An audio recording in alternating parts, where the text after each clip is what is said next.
19. aprillil usalda oma südant ning kõik teed on sinu jaoks valla. Tasub olla julge, teha julgelt otsuseid, astuda välja nende eest, kes ise ei suuda enda eest seista ning seda kõike läbi südame.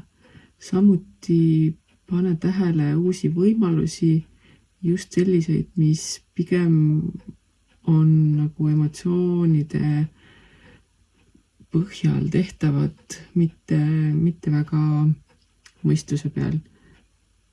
See annab sulle tugeva aluse ning julgus pihta hakata on selle juures veel eriti oluline. Võta ennast kokku, julge, astu teiste eest välja, astu enda eest välja.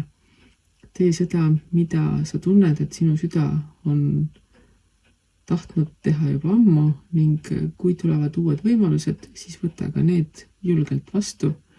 Isegi siis, kui su mõistus võib öelda, kas see ikka on kõige parem võimalus või kõige parem mõte, aga just selles mõttes, et kui süda ütleb, et see on õige, siis ole julge ja tegutse.